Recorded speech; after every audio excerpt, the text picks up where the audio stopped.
Okay.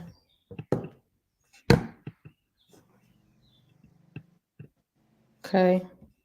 Hey, hi everybody. This is Aleida Castillo, and I am coming to you live. We tried going live from Facebook on Visit to Ghana, the motherland, and we were having issues. So now we are on StreamYard. And in case you've never met me and never seen me before, I promise you, I know a little bit about technology. It's just right now is looking like I've had a break for some time, and now it seems like I know nothing.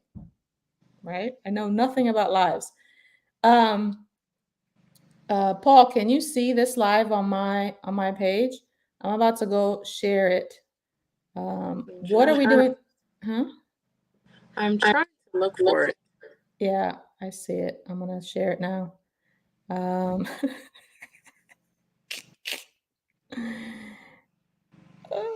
You know, what if Facebook changed the way we do everything and we don't know? So when you were looking at Facebook, did you see those little people on the bottom? Nope. You didn't see those little two people icon? I wonder if that's something we have to turn on in the group. Yeah, so right now, let me see if I'm live on my personal page. See it on your personal. You do? I don't. I'm on your personal page. I don't see it right now. Let's see. Yeah, I see us. Okay. So I'm going to share this on. Let's see. Let me see if I could share it on. Let me refresh. Hi, everybody. It's been a minute. Why can't I even share it on the book on the page? I'm gonna share it on the link on WhatsApp. Yeah, because I am not seeing it, and I'm like a geek for. Yeah. See? That's crazy, right? Yeah, it says the connection is not available right now. Blah blah blah. The owner. Really? The group, it's saying something about the owner of the group has to change its. But even for my live right now, I'm gonna go back out and come in the zone. on my personal page, let me see.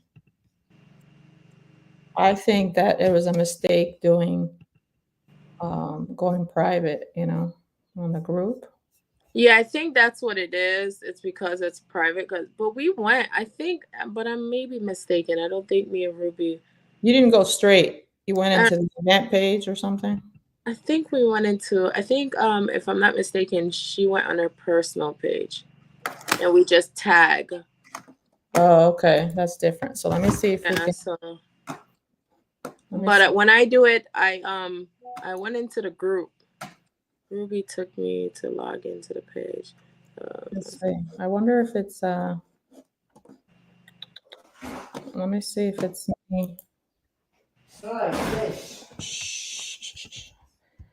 I'm live on Facebook. You want to join me? No. Okay. I'm wearing a Morgan State dad hat. See your video now, but okay. So let's see.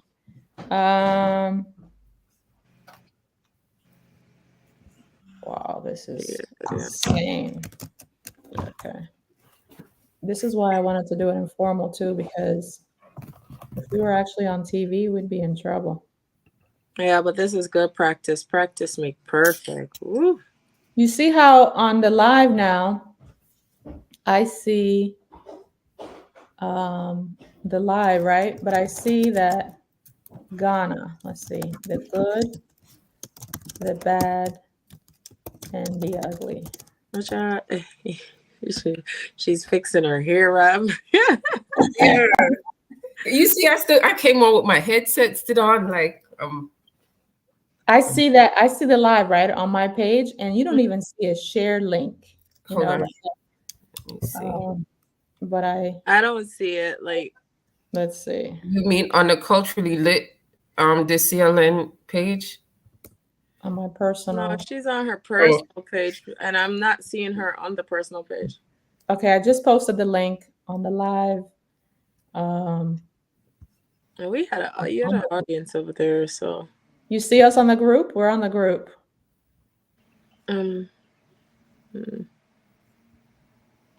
I see you post the link. Okay, I just got the notification for the link. Yeah, that's what I got, but I don't see you. It's when I click the link, it's a broken link. It says this content is not available right now. So is your page private or make the post public? Just make this post that you're gonna share public. Okay, hang on. Aleda's like, I ain't signed up for all this technical difficulties. Mr. Fixer in the back. My love old Chicago. Telling him. They said my love old Chicago mode. I don't speak Jamaican. I loved how you called him out. Basically, that's what I said. Like, Ayo. So all right, so I can see you guys. You're saying that you can't see me, right? I don't see the live on air. Like I'm on my laptop right now, and every time I click on that link, it says the content isn't available right now. Yeah, I'm gonna send a screenshot. Now? Okay, I'm going back to your page right now, and I'm gonna look. That's what it comes up as the first. Yeah, it's not. But I can see all of it. No, because you're the sharer. Yeah, you're sharing it. You're the host. And that's what I was saying about the last page. Like when you go into the group, you have to press the bottom of your screen and it pops up on the bottom. Because I went into the other group, the nonprofit group, and it shows on the bottom like two little people. I saw you have to press the picture thing. Yeah, it didn't. Yeah, I sent her the picture. Now it says we can't access this post. It may have been deleted. Right. That's what it says for us. Somebody deleted me? No. I just removed the post because I didn't want people to be like clicking. Okay, so I changed the settings so the audience is public now. Okay. So, but it doesn't show the shareable button. Let me see if I can do the. Okay, so look, I see us. Like I just clicked the post and I see us on your page because I see myself. Hey, girl. Now, do you see us on? No, because you deleted that. So I have to post it again on. I don't see her on the group. Yeah, post it again in the group because on your page now, like we're live and we chilling and stuff. But I don't see that. Can you send me that? I'm on Elena's page. I'm on that page too. This is Elena's page, right? The good. No, on her personal page. And personal. Elena Lady Castillo. Yeah, I'm on there. Elena Lady Castillo. Let me see his screen. All right, let me turn this. So I'm sharing right now the link on the group. Okay. So let me I know this is her personal page now. No. Well, wait, I can't tell. Hold on. Yeah, that's it. But it look a circle. No. You're up on the wrong page, Jill. Don't speak Jamaican. No, you have to learn. This is your unofficial induction to Jamaican. So you're just supposed to pick. Okay. So now, do you see on the group? Do you see us live on the group? Hold on. Yes, because there's somebody on. I see one person. I see us on the group now. Okay, great. Okay. So now we're live, right? Yeah, we're live in the group. Yeah. In the group. So people see the link in the group. Yeah, but you can see the video too, right? Yeah. Mm-hmm. Yeah. Okay. Wonderful. Isn't that amazing? Okay. So let's see if I can. What? Practice make perfect, guys. Practice make perfect. Okay. Let's pretend, guys, that we know what we're doing. Huh? How about that? We do know what we're doing. It's called technical difficulties. Okay, we were having technical difficulties. Yeah. So we're live. I don't even have my traditional stuff on Instagram, but you see, guys, I'm wearing the Morgan State dad hat. the next time we do this live, we're going to talk about the baby daddies running from child support living in Oh, Ghana. Jesus, Lord Oh, God. talk Oh, about it. Jesus. Oh my gosh. So let's talk about that on the next show. How many baby daddies ran from child support and are living in Ghana? Does that really matter? Is Ghana a safe haven for Absconders. Yes, right? So, hey everybody, my name is Aleida Castillo. I was going live on Visit to Ghana, the Motherland. And it is an amazing group. Right now, it's a private group. You can find us on Facebook and ask to join in. Your email is required because we have a lot of people trying to join, a lot of advertisers wanting to join, and we need to actually have your email so that we can better make offers to you, our special offers that come to us, exclusive offers that come to us. And I think it's a fair exchange. If you want access to the group, then you can share an email that you check on a regular basis. Earlier, I went live on the group and I was trying to connect with everyone and directly through Facebook, and we were having technical difficulties. Soon we will figure that out on how to work that. I have a book that is soon come somewhere in August. I'm trying to learn Jamaican. You got it. And so we have two wonderful females that are going to join us here. Jillian, let's see, where are you? Where are you? Where are you? And Ruby. Why is it that I can't? Hey. Hi, ladies. Operate. Center myself here. What do you like better, that view or this view? This one we're closer. Put her in the middle. And I don't know that I could switch you like that. We could go like that. We could go like this. We could go like this. Ooh. She got the beautiful background with the castle, Ghana, you know. Mr. Technical Guy in the back says, try using the business page to launch from. Okay, we're gonna have to like go through a testing thing at like 2:00 in the morning or something, or whenever, and we just start testing. So, hey everybody, we are going to talk about the good, the bad, and the ugly about Ghana, and we want to have our shared experiences. I have a book coming up soon, launching the book. I think the link will be somewhere in this live, and you can reserve a copy.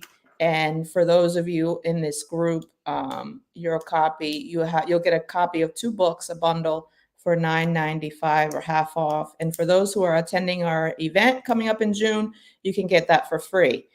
We have Jill and Ruby, who you will learn more about their stories and their experiences in detail in the book. But today, we want to have a short conversation and let's talk about the ugly. Yeah, let's talk about the ugly. So who wants to start? Jill, Ruby, who wants to start? I can start. Okay. So tell me about, first of all, are we naming people here on this live, or are we just, can we name people? Like the Kwaku was the one that, and then you're like, there's 1,000 Kwakus. Which one? So Kwaku. I have actually 2 great individuals named Kwaku that are friends that have never done me wrong on anything. There's a lot of great people in Ghana, and we are blessed, and we're blessed to be here today to talk about it, and that we can continue our efforts. So we are not here to bash. We're actually here to clear things up and improve on our collaboration ability, which is part of the focus of women and connecting to the Queen Mothers, so that we can better channel all our efforts to be more productive and take away a lot of that kind of sticky feeling of I feel like I'm being taken advantage of, or I'm being cheated, or I'm being asked for too much, or I have a bad attitude, or whatever. We want the good energy, and we want the good vibes, and we want to make progress. So that's our goal and intention. With that said, sometimes we have to say, and say what it is. So come on, Jill, tell us. Right. Like What my it grandma be like? say, you can't throw the baby out with the bathwater. Like you got to get the Yeah. ugly, the good, and the bad with it. Right. So, yeah. So what it be? What happened? What had happened was So yeah, that what happened was yeah. So you want me to go ahead, Elena, introduce yes, myself? So yes. my name is Jillian Murray. I am the CEO of Catch It from the Roots nonprofit organization. It was formed on TikTok, and we are now located in Fort Myers, Florida. We have our home base in Ghana. Also, LC Restaurant, which is LC um, Palace Restaurant, which is Love Care Restaurant. That is a nonprofit. It supports our nonprofit organization, and also the founder of CIFTR Multimedia, where we do tours and travel and car rental. So those are the three business that I have established in Ghana, and there's good, ugly, bad, but I want to say this: I love Ghana. Ghana is my retirement home. It's where my roots are connected, and I just want to talk about the ugly because there's ugly to everywhere. Anywhere you go in the US has the good and the bad. So, yeah. Yeah. Okay. So you are a very trailblazing individual because you just launched yourself out there and said, "Hey, um, I'm oh, going to Ghana. do I have the link to the book? I do. Yeah, you just kind of went out there and you just said, I'm going to do this. So Right. I'm sure it was not all rosy. It was not all full of, happy, No. you know. So first, I have to say, like I heard you said this before earlier today, that you have to know someone, and there is good people in Ghana where there's good and bad people all over the world. So we Right. want to stay in that element that people are just people. You have to give them the Grace. fine print of who they are. Yeah. So, Mhm. I have a great team in Ghana, and I will forever say I have a good team in Ghana. But in anything that you do business wise, you need to have someone that does business. Because when I first got to Ghana, I did advise everyone that I register my nonprofit organization the day I got to Ghana. I have, I want to say, what do you want to call them? I have, say, a Jonah. It's what do you want to call them, Elena, in Ghana? The good one. Good- You want to give the them a good- Good specific people. name? What do you? we want to give the good guys a specific name. Yeah, we can give them a good name. Hmm. We want to call them. Well, I don't want to use people's name on here, so it's good Oh, reference. I see. I see. Well, let's keep talking. That's actually a good idea. Yeah. We should name people in degrees, right? Like Right. the really engaged supporter that's really not really too selfish and really Right. you know, So we can call them collaborator. the Cape Coast Castle. So The I have a team. friend at the Cape Coast Castle. Yeah. He does all our business. So when I came to Ghana, he basically advised me of how business was gonna be. And you need someone to advise you and tell you how business is gonna be. He told me if you want something in Ghana, you can wait for years or 3 to 4 months. But you have to make sure you have the right money to pay the right person so you can get it done quickly. So Hmm. with the nonprofit organization, I told him, I said, well, I need this in like 2 weeks. I'm going to need this in like 2 weeks. You still there? I can't hear you Can't anymore. hear you. There we go. We still can't hear you. Jill, We lost connection. Can you hear me? probably not. Oh, she looked like no, she could hear. Yeah, we can't hear you. Can't hear you. Say something. Come on in. Or The guy me. you were trying to out right now just sent his vibe and said, "We're gonna mute you guys." We can't hear you.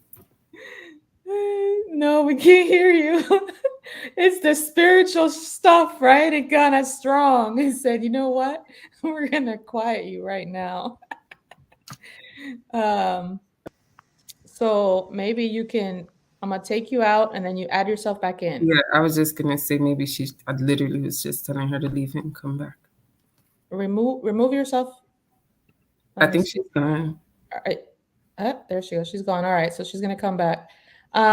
So yeah, I suppose we want to we want to create those titles and Not name drop.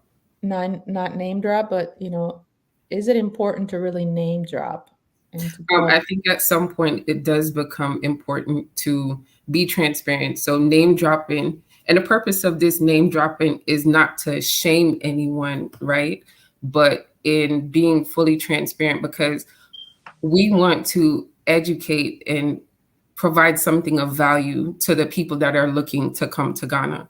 So it's just like, you go to a place to buy coffee that has maybe a seashell on it, right? And that coffee tastes like crap.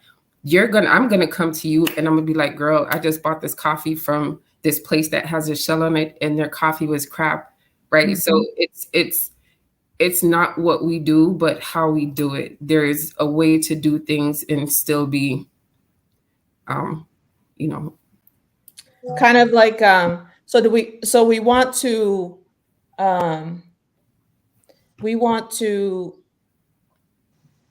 say the name of people or a person, maybe, how do you say, because how do you help people avoid making that mistake with that person unless you publicize the name of it? but you have to also remember that, in the group, we try to do as much as we can to verify businesses. And like, we all see the thousands of posts that come in for real estate people, want to sell land and sell products. We can't go through each and every one. No. So people themselves have to take responsibility, right? And do their own checks themselves, because at the end of the day, whether we say, you should patronize iRuby or Jillian or Aleda, right? It's your money that's coming out of your pocket. So that's your responsibility as well to take some earnest and do your own research. I mean, it's simple. But then there's we want to get back to Jill and finish your story because we lost your sound. But we do want to touch on, how do you know if you're doing the right research, or like how to do research, right? Like there's a whole class and even degree on research, right? So not everybody knows how to do their research, I guess. Well, due diligence as a human being, whether to do your research, it's just like, when you're getting a phone company, you're going to see what the phone company is about, right? You have choices, you have options. So you always want to take your due diligence to do research. You understand? You can't just rush into anything. It's just like going to the bank and asking for a loan and don't know the interest rate. And so when you get your first payment, you're like, wow, they charged me $300 more than I expected. Did you read the fine print? So in anything that you do, you have to, it's your due diligence, your job to do your research. Just like as if you, Elena, refer me to someone, that's you referring me to the person. It doesn't mean you know the person. It's just you referring me to the person. It's up to me to get to know the person so I can say, hey, Elena, it didn't work out between me and the person. This is why. So you'll know the next time you refer that person, what will happen. But then, let me just, have you seen any fine print in Ghana? No, and that's the problem. That's the problem. Ghana is just like Jamaica. It's a bitter and sweet. You understand? But you have to look at you see the signs. You see the signs. And I like that you said that because I was waiting on you guys to say something like that. Seriously. Because they don't have no rules, no regulations. Like they'll give you a house and, it's, for instance, let's talk about the restaurant because that was the worst business I ever done in Ghana. And I'm not ashamed to say it. Like the worst business. I'm still waiting on the upstairs of the restaurant. And it's about to be in a year. You understand? So this is what I tell people. It's your due diligence.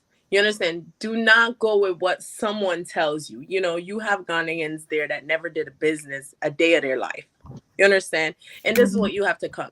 come to census. If you're a business person, the same way if you're in America, Jamaica, or if you're in Europe, the way you handle business, going to Ghana, you can't handle it like that because the business doesn't run like that.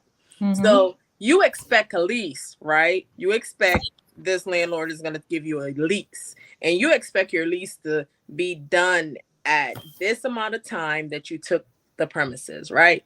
But it doesn't go like that in Ghana. You understand? They want to end at 12 a.m. the night before. And you're like, how do you end 12 a.m. the night before? You understand? Like, it doesn't go like that. And their months and their dates are different. So you have to tell them, look, this is the way I'm used to it. If you don't want to do business the way I'm used to it, then we shouldn't do business because, and then they'll say, oh, well, the Ghana government is this, the Ghana government is that. You have to have a blueprint of how you want your business to be done because then you won't reach anywhere. And with Ghana laws and rules, you can't go and sue a person. It's like you'll be suing them for the rest of their life. Be honest. You understand? If I'm going to sue this landlord, I'm going to be You're not going to get your money. You're not going to yeah, get your money. it's gonna play out. You understand? The company that we did business with, he's a company. You understand? But if I go sue him for taking so long, it's just he's gonna go on a payment plan, and I might just have to wait 20 years before I get my money back. You understand? I don't have those time to waste. So that's Right. one thing. If you get your money Set back. yourself up. You have to set yourself up. You have to let them know that you mean business. You understand? Like, this is my thing about Africa. If you say we're the lost children, right? You don't overcharge the lost children. You understand? Because you gave the lost children away. So the lost children are coming back to rebuild. That's just my own saying. You understand? So in order for us to be better human beings, we need to elevate each other. You understand? Each one reach one. I always say that. Like, you may have a little corn, Elena, you might have a little peas. You understand? We're quick to say, $300 because you're American, because you hear my accent. You understand? Or, I have to have a Ghanaian beside me that says, how much is it? And you tell them 5 cedis. But if I open up my mouth and I say, how much is the corn? You're going to say, for you, in your head, you're talking to yourself. For you, 300. You understand? And Wait. It's like, where do we go with the 300? You understand? Allow me to be blessing you. You understand? Because I've done this. When they say $5, I'm like, whoa, you're cheating yourself. Let me give you 20. Allow us to bless you. And that's the thing with business. We know the economy is not great. And like we all talk about it, Ghana is a great country. We're not taking away. But we need to educate ourselves on the stuff that are going on that will keep us away. You don't want to keep us away from Ghana. Yeah. So let's be a little bit more direct and specific. Let me see. Aleda, let one of them lead the convo so you can fix the comment issue on the background. Okay, so I got the comments going, right? Yeah. We got we good. Post comment to some destinations, but I did post a comment. Does anybody do you see the CLN TV comment? Yeah, I see it. Okay. I see Yad Stylus Inc. Not everything that glitters is gold. Right. That's true. So we see the comment. Paul in the background that never wants to come out to the front. Thank you so much. Charlie. Charlie. You are angels out in the cold. So if that's fixed, send me a text and let me know. Okay, so let's get a little bit more specific on what we're talking about. So when we decide that we want to go to Ghana, we say, all right, I think I could travel. I'll have vacation in 6 months, whatever. I start doing the process of getting my visa and all that. There's people that can help you to expedite all those things. We can talk about that later, but you get through all that and you start now exploring Facebook group pages. Who do I talk to? Who can help me travel? The travel agents are there to save you some maybe headaches and give you a decent deal on a flight. But they're not going to be on the ground to help you make these decisions. Unless you got everything covered and everything is covered. So when you're on the ground and you're like, okay, I'm going to take a cab from 10 minutes away and they see your accent, it's like, okay, say the cab is 20 CDs, but for you, maybe 50 CDs. Now, what do? When you learn that the the trip is actually 20 CDs from A to B, but they're charging you 50 now. And the next time you take a cab, they say, oh, 50. And then you say, what do you tell them? Hey, Yes. I know that you're charging everybody 20 CDs and you're charging me 50. That's not right. Or, or do you say, look, the difference is really only $1. I'm gonna just bless you anyway, and it's 50. What No, do you do? I give No, you 20 I'm CDs and you have a good day, walk away like a boss. Say that again? I give you the 20 CDs, you have a great day, and I walk away like a boss. I actually seen someone did that. Like, they literally charged, like, it was 7 CDs to take a Kiki somewhere, and the person charged 14, and the person said, no, it's 7. You have a great day, and walked away. What are you What's going to do? no, what's a but key? that's different. A keke. I mean, Yeah, the but triple. it's 14. It's $7 to the destination. The driver did heard her talking on the phone. You Mhm, understand? So he mhm. heard the American accent, and she takes the Kiki all the time to that destination. It's 7. You understand? So he heard her talking on the phone, and the time he said, "Oh, it's 14." So she said, "Give him 7 Sealies, and you have a great day." And you walk Mhm. away. He's not gonna run you down because he knows the cost. It's only Right, because you open up your mouth and you're like, okay, I'm having a conversation where I can't speak tree, I can't speak another language, I have to speak, right, right. right. So, okay. So anywhere you go around the world, so let's not, single out Ghana because I'm saying me. Jamaica is the I'm same not gonna way. single out. It's just like that in Jamaica. Yeah. Yeah, I just said Jamaica is the same way. Yeah. So anywhere originally from Dominican Republic, it's the same thing over there and actually it's a little bit less there. I'm gonna tell you why and what has to happen in Ghana for that to be, curtail and change. Um, but in general, there's a price for locals and there's a price for tourists. Hmm. We are forever classified tourists in foreign land, or we have a foreign accent, I should say, because we should not be saying that we're in foreign land, but we are coming from another place, and we're classified forever a tourist, even if you're living there permanently. Right. So you could be living in Ghana already, but if you're from America, it's like, nah, they're gonna have different price for you. Hmm. That Right. happens everywhere. The way to limit some of these things is to actually force the law that everywhere you go, you must post prices. So you Right. have taxis; they must display their prices on their wherever they keep their sign. If their taxi stands, we must have the prices posted there, particularly on traveling from the airport to whatever major destination. If you arrive at the airport, everybody should be under the same price structure to take a cab. So if you're going to go from Accra to Cape Coast, everybody should be paying the same price. Standard. Right. And the funny thing, Elena, they had a president in Ghana that they talk about all the time, that if there was a certain price he found out about people changing the price, he would fine them for that. And I think that president is no longer a president, but they talk about, like, back in the days, Maybe that's why. seriously, they said that he would fine you if you had a water and you were charging this water for, like, say 20 Sealies and it was 5 Sealies.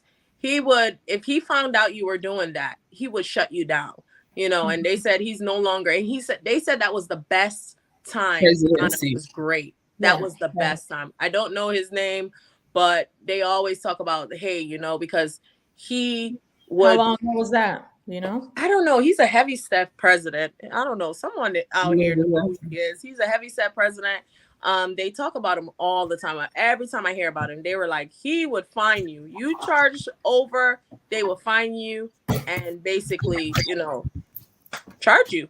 Yeah. So, So, so that's with taxis, right? Ghana itself can do better by in making it easier for everyone, and including those traveling there, to post the prices.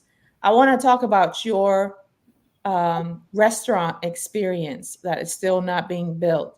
We ask ourselves the question of, is it harder or easier for women to do business in Ghana? And it's harder for women to do business anywhere in the Everywhere. world, but especially Ghana. And so, what happened? You decided you want to open up a restaurant and it had to be built. You paid somebody to help you build it. Is that correct? Right. So actually the story is I didn't want to like, keep asking people for money for the nonprofit organization. So the best way to do it is to create a revenue where the nonprofit organization can lean on. It would have a crutch to, to get donation. Mhm. So I went all over. First of all, I had a real estate person that carried us around and we went everywhere to look. We went to Osus, which was told, that's the place you want to go and get a restaurant. So I don't know even how did we came to Community Tema, because where we were, it's a busy area, but it's kind of a rich area in the Reggie, they call it Reggie Estate. I don't Mhm. know. It's very, that area is kind of upscale, in Mhm. the Community 18. It's upcoming. So yeah, so we went there. It wasn't my vision. You have a vision, Mhm. and I wanted a upstairs, a downstairs, where the downstairs would be the restaurant, the upstairs would be a bar and pub. You can play Mhm. games, domino night, all that. That's my vision. Mhm. So let's say the person that we ran into, he's in, one of those politics, and the people that I was with, they know him. So, they introduced me and they were like, he has this building here. And he, as soon as he heard my accent, he was just like talking to me. And I was like, you don't talk to me, you talk to my board members, my team. He kept on ignoring them and he was insist. So I told him, I said, I don't like the place. It's not my vision. So he said, oh, we can make it your vision. I said, you can make it my vision. You could put a step here and let it be upstairs glass.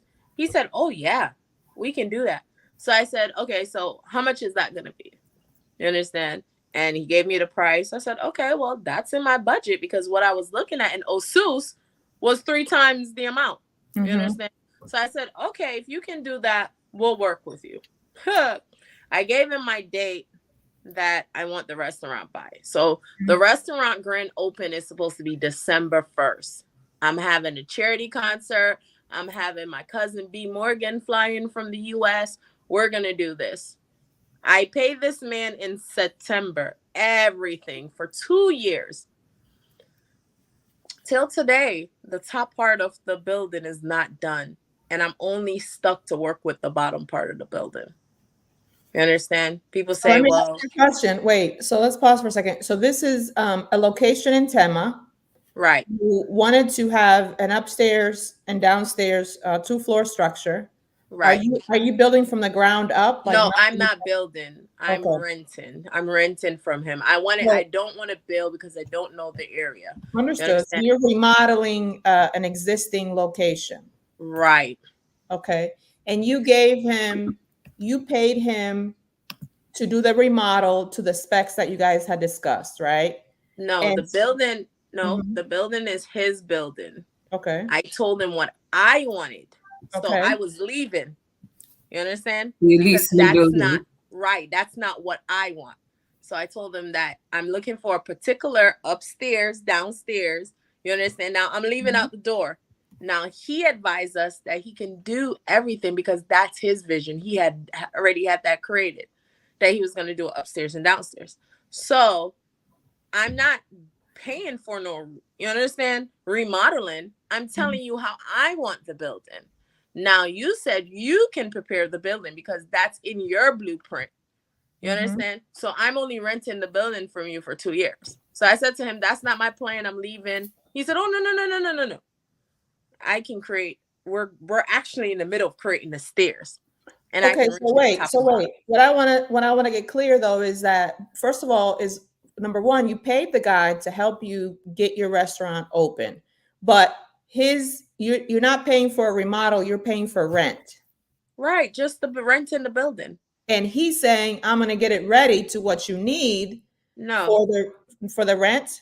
no. So the the restaurant, how the building is, it was just downstairs. Mm-hmm. You understand? he owns the whole block. You Mhm. understand? Mhm. So when I told him it's not what I'm looking for, you understand? You know Mhm. how you say, hey, it's not what I'm Yeah, looking yeah. for. Have a good day. Bye bye. Mhm. He Mhm. said, no, I'm building a top. You understand? And I said, well, I need top with glasses. He said, I can have that done because that's what I was going to do. He even came out with his blueprint of the building and show us how the blueprint of the building was supposed to look. And I said, well, I could work with that because that's what you're going to do anyways. It's your building. I just want to rent it. So he gave me, you understand, the reassurance that it would be done by November 1st. So we can move in and make it how we want it. Hang on a second. Let's see. They're saying it's frozen. The connection is frozen, but I could see you. I can see you too. Yeah. So let me see. This is unbelievable. I think I'm gonna have to also increase my um, internet bandwidth. Um,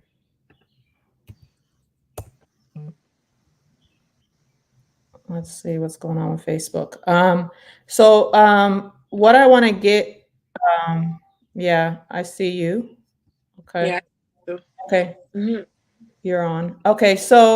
Um, so basically, you the bottom line is that you paid him in advance, and you Right. paid him for how long? 2 years. 2 years. So he's supposed to have the place ready by a certain date. And Right. now what is his excuse, and what is he saying now as to why the place is not ready? So this is what he doing. I'm just gonna cut to the chase. He started working on other places around him. Like he has other houses. So he started working on other places and he ran out of money. You understand? Mhm. So he thought I was gonna be one of those person that, oh, to give him another loan, and it didn't happen.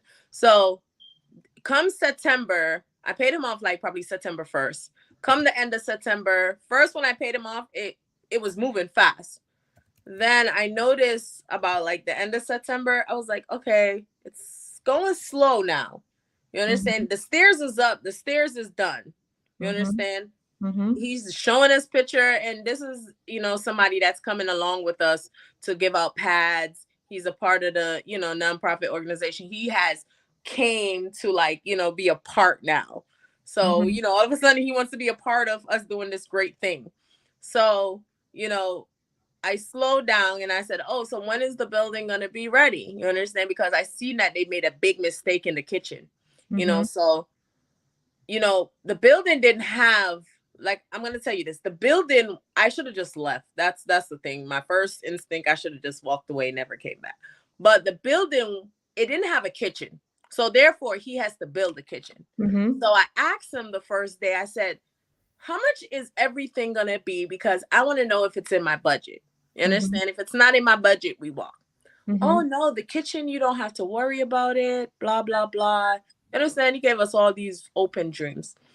And the end of September, I went back and I saw they put a wall in between the kitchen. And I'm like, whoa, whoa, whoa, because I paid my contractor. Now you're giving me the building.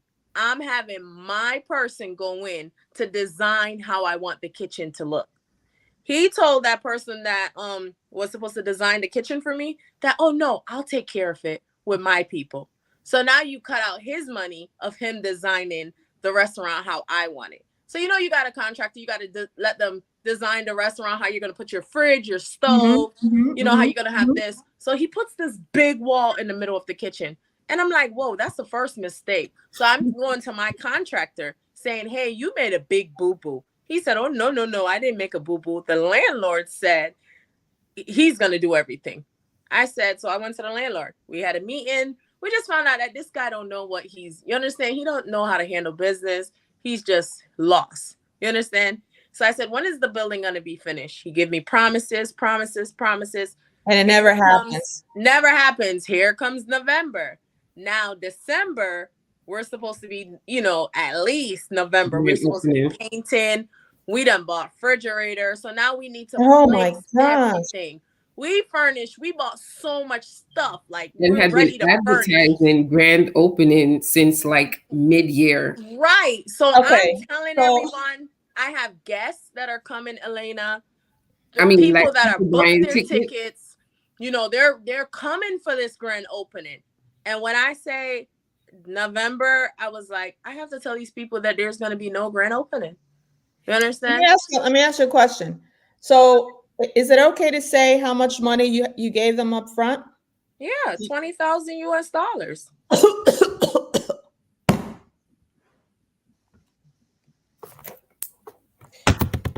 Let me conk you. Cyber conk. Let's. It's like I said, it's a learning Listen. experience. Wait. No. I mean, we all have stories, so we're not. This is not judging. This is like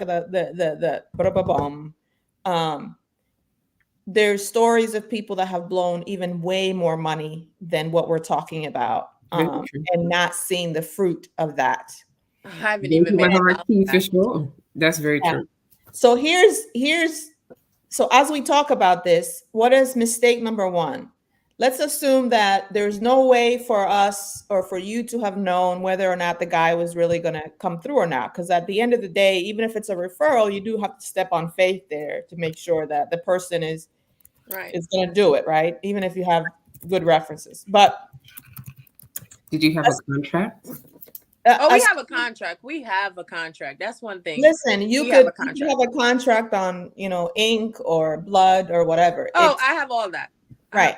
So we don't have a lease though. Did you give the money all up front? Well, yes, we paid the money all off. Yes, we sure did. So we're gonna say mistake number one. Right. And this also for me, and I was chatting while we were having the failure to connect online. I was trying to share our experience with renting and paying 2 years in advance of rent, and the person just not finishing the work and disappearing. Because you give the money up front. There's two things that you have to count on. One, you'll never see that money again, no matter what. You're never going to. You have a less chance of having everything be completed unless 20,000 is like 20% and they stand to gain another 80,000. Then they're more likely to stay there because they have more money to collect. So the theory is that if you don't give it all up front and there's more to collect, then they're more likely to stay, and you pay upon progression. But what you're saying is you were paying for the rental, not necessarily construction, because you had your own guy. Right. So then people are saying, you know what? Forget about this building for a new business. Just rent the place that's already completed somewhere. Right. Or do it yourself. Because you remember, you're from Jamaica, right? Right. I don't know. I haven't spent my whole life in the US, but back in the days, we were taught how to put blocks together. Right. So it would have been cheaper for you to go there, stay there for a few months, and put your own blocks together. Right. And that was my vision first, but I wanted to rent it for a year. That was my vision. And he was like, nobody rents nothing for a year. So like I said, I had to learn. I didn't have, if I'm going to Ghana, I'm skilled. You're not going to tell me what to do. But before, I didn't know of a year. So you understand? So when he said 2 years to me, I was like, no, I want to rent it for a year. Anybody know business? COVID had taught people a lot of things. And I said, I've done business in the US. And one thing COVID taught me, you don't do a 2-year lease because you don't know what the next year is going to be. So I even mentioned that to him. And he was like, well, I want it for 2 years. So I said, whatever. I said, if you can get that work done, I was on to it. Boom. You can give me how I want it. We'll get it done. So I paid him up, and that was my first mistake. And I said it to myself. I said it to my team. I shouldn't have listened to you guys, because at one point I said to them, let me just give him half. How I know he's going to finish this? And that's the inner spirit in you. Like, I kept on telling myself half, because when you're building something, if it was ready, I could say, yeah, but no, you ain't ready. You understand? And then my team was like, well, give it to him. Even till the end, where he got up and he started to charge us for the kitchen. Remember I told you, Ruby, he added the kitchen. He said, well, the kitchen is extra money, because he ran out of money. He started billing all his other property. And this is what I told him. I had a conversation with him. I said, Mr. So-and-so, you understand? You took this money and started building that building over there, because I noticed that building wasn't being worked on, but now you're working on it. And that building over there wasn't being worked on. So you don't know how to do your money. My problem is you took my money and build your He stuff, knows how which to is do fine. right. Well, he knows how to do his money. He was using Right. your money to build his stuff, But not yours. my business is not up. You understand? You didn't get the stuff that I need up. So I have a problem. So because he needed extra money, he added on an extra part of the kitchen. You understand? He was like, well, I gave you the kitchen for free, but we don't have an agreement, so I'm going to add it on. I said, I'm not paying nothing. I'm not paying nothing. You understand? But the people that I had around me, they weren't business-minded people. So they were like, well, he said he's going to finish the building if you give him what's for the kitchen. Well, no, he added that. That wasn't a part of the agreement. Plus, I don't have an agreement with you. I have money exchange with you. I don't even have a lease with you. So what are you saying, sir?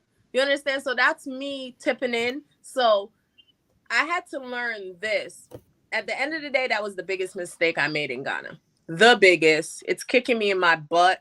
But despite that, I'm working with it now. You understand?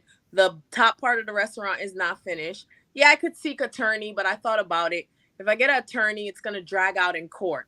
He's going to say he doesn't have the money because after doing an investigation, I found out there was a lady that was renting that part and he sacked her out of it and she hasn't even got her money back for 2 years. So he's actually in court with that lady for the same place. You understand? And So, she came. yeah, and so she's not getting it happen. So here's the thing. This is where I say, I think there's value in saying who that person is right now and sharing the information because it's only it's not only just happening to you, it's happening to someone else. Well, right? it happened to someone else, right? And she, Right. So, and by it's her going to coming happen to there, someone that's else, how we and to knew. someone else, and to someone else, and to someone else, Right. because we're not saying who that person is. Oh, I'm I not don't have a suggesting. problem saying who Mr. Mason Well, I'm is. saying we don't You have to say understand? it like this. We don't have to say it like I this. don't blast. And he, you know, the funny thing is he's a part of the MPP. He's a great person in the community. You understand? So I'm not, but I don't do politics. So that's my problem why I didn't say anything. So he's What if a the great. person, listen, what if you named the person that took your money and Right. didn't finish your project Right. and took the money of this other person that you heard that he took her money and didn't finish her project is the same person that took my money and didn't finish mine? Well, we're I'm just. saying, what if it's the same person? We don't know this, y'all. We're just talking. I don't know who it is. I'm suggesting to say that if maybe we don't want to say it on this live, but if it's a member of the MPP and we want to go and say it out loud on a I'll special say, I said announcement. it out loud. His name is Miss Derek Mason. And I Okay. told him, I did a video and I did it on my TikTok. I said, Mr. Mason, you're a part of the NPP. You're a big politics, but you know, you have the rural Okay. investment and you need to do better. You understand? Okay, so here it is. Okay, wait. So let's pause for a moment because we want to be. So the name of the person, he's NPP, and he's NPP what? He What is he? basically does all the party for MPP. So he does when they're He's an meeting. event planner or something. Event planner, big time. And he's the person that runs the area. So he's the person for that area. So if you go in the area, they have his picture up in the area. So what is that? What is that area? What is community 18 in Tema? But what I'm saying is he's in parliament, he's mayor. Yes. He had me meet the vice president, the woman vice president. She was supposed to be a part of us getting the pads. So I met the vice president, which, you know, he thought he could have did that, you know. So I met the woman. Okay, so hold up. Minister of Parliament, his name is Derek Mason. Okay. Derek Mason took $20,000 from you up front. Right. Oh, I got my receipts. To finish the restaurant that you intended to open, and he did not finish. Correct. And he's still not finished a year later. He told us he was going to be finished May, the top part. So here it is. We're live on Facebook, and this video is going to stay on for a while. We'll put it on CLN TV. And I believe, you know, in our next event, we have an artist for the Royal Women's Conference, a young lady who sings awesome, and they've trained her to sing Bob Marley's Redemption song, which I thought Wow, uh, beautiful. was awesome. And she will sing the Ghana anthem and the African American anthem and redemption song. So there is always time to redeem yourself. Right. We are here on this live to ask NPP Parliament member's name is Derek Mason. Derek Mason, to finish the restaurant for Jill so that she can open. And you can do that within 30 days, probably very easily, because you can have a workforce just finish it. Right. And we're going to be there by June 20th of next month. That gives you 30 plus days. We want to encourage you right now on this live. And if you ask, if anyone that's listening to this live knows who he is, can share it with him or make sure he gets it. Well, I'll share it.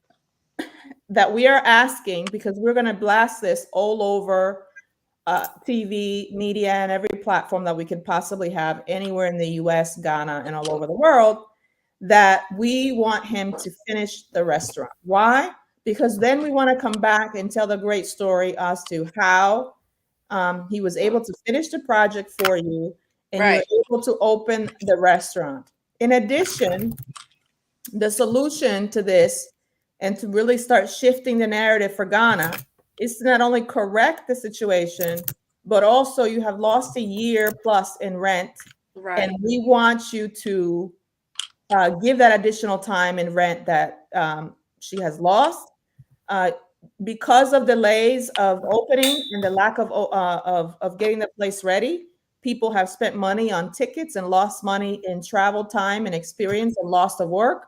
So we want that consideration. We want the consideration. Yes, Ruby, I see you. You want me to post the link to the StreamYard so that people can join if they want to talk? Right. Okay. So no, I was saying so I could reconnect. Oh, so you can reconnect. Okay. So we want you to. Oh, we can do. Huh? Hang on, I'm gonna do it right now.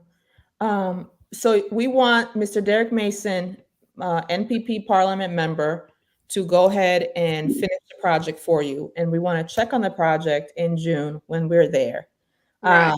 There's always redemption. There's probably an issue. I'm sure there's extenuating circumstances as to why he didn't finish, but you should not have to add any more money. Or we can end this whole situation. You can have your money back, and then you can always then you can pick another place. So learn the lesson. The lesson here is never give all your money up front. And I think going public may work faster than going to court. All right. So that's the lesson. Never give all your money up front. That's a lot of money to lose. I have to say, yeah. Go ahead, Ruby. You're on. I was just gonna say, even sometimes when you don't give, you can hear me? Yes. Oh, I was gonna say, even sometimes when you don't give all of your money up front, you still end up getting the short end of the stick. So it's just really important to do your due diligence. So a lot of times you do due diligence and it still doesn't work either. So what does due diligence look Very like? true. Right? What does that look like? We're gonna go on almost an hour here, but we want to go to Ruby telling your story in short. And if you guys want more details on how we get out of this and how we prevent it and who, everything is relationships in Ghana. You can follow the link on payhip.com/B. Anyway, there's a short link. I don't even want to repeat the whole link, but it's on the chat. Let me put that on for you. And you can reserve your book. All our stories will be on there. and you can find tips and advice on how to avoid these things. Um, but the main thing here is sharing what does that look like. If you're meeting someone from Ghana and you meet them for the first time and they say to you, "Hey, this is a well-known person, well-respected person, and he's with Parliament," you will assume that this Right. person is going to do the right thing by you because he is in a profile or high-profile position or a public position. So you assume that they're going to do the right thing by you, and then when it Right. doesn't happen, you feel trapped, and people locally feel afraid to kind of bring things forward in court or in public for fear of retaliation. Right. I don't know what's going to happen to us because we're so public. Oh, No, I don't have no nothing is fear. going to I happen told to us. him this, and I Yeah. told Mr. Mason, I had a conversation with him. I said, Mr. Mason, I'm born in Kingston, Jamaica, Tivoli Garden. You know, I called some name to him, and he was just looking at me. I said, I grew with Dudas. I grew up with Nunupus. I grew up with guys that if you took my money, you understand, it's just one thing. You understand? So I said, Mhm. I know how and this is the thing. I do not want to be a part of any politics in that. So Mhm. if I had knew that from the get go, they spoke about him great. You Mhm. understand? That's why I said you can't take one referral and kill, because the people that introduced me to him, they said he was a great guy. You understand? When we went to the Volta region and we gave out pads and I became this queen mother, he was there. And they wanted him to do something because they felt like they weren't getting the help that they needed in that area. And he even said, I don't want no retaliation for them. We're not going to talk about it. You understand? Me and the ex vice president, she was, a part of the pad thing. You understand? She's also believes in it. So when I thought, hey, it's a good relationship, I was even believing in the politicking part one point. You Mhm. understand? And me, I don't do Mhm. politics because I grew up in it. Mhm. So I I I wanted to believe in the man. But that's what I said. This is my biggest mistake. Do I beat myself up about it? Absolutely not. I'm like Bob Marley. They're going to tire to see my face. They're going to see me in Ghana. I'm going to keep coming and coming and coming and coming till there's no end. You understand? Because you just don't give up. This is the thing. Because something didn't happen and work out the way I wanted, do I stop? No. I continue to go because there is a lesson that I needed to learn. And this my experience is to teach other people, and that's where your Africa and the motherland comes in. Right. We need to talk about this. You understand? Elena can teach you. You understand? She can teach you not to By have. the way, Jill, Right. she says Elena. I kind of like the way she says it, so I never correct her. Sorry, may I call you Elena Olang? Yeah, Oh It's later. Aleda. no, Later. Elena. In Jamaica, you say Elena. Aleda, like see you later. Yeah, Okay, I'll see you so later. Renee says they all ate off that 20,000. Sadly, shaking my head. The passport traveler, she says, after over 3 years of being scammed, I am finally out of here. Um, Wow. so, um, and then she also says, it's true, but I'm done with all this corruption. Okay. So obviously, there's a lot of this going on. Some of it is, there's no check and balances. And then and some of it is we trusted too much. And the other part of it is believing, that there's a lot of rent being collected up front. But that's not really, that's customary, but that's not really the law. Right. Like you don't nowhere it says that you have to collect rent for 2 years up front. I mean, think about No. it. And I So said that to him. You don't mhm, have to. It's your property. yeah. So anyway, let's pause there. Lesson learned is don't give all money up front. Ruby, you have your story.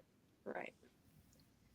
Oh, Uh, yeah. Hi, good afternoon. I Shauna, otherwise known as I Ruby. I am a co-founder of Your Africa, as well as one of the admins of Visit to Ghana, the Motherland.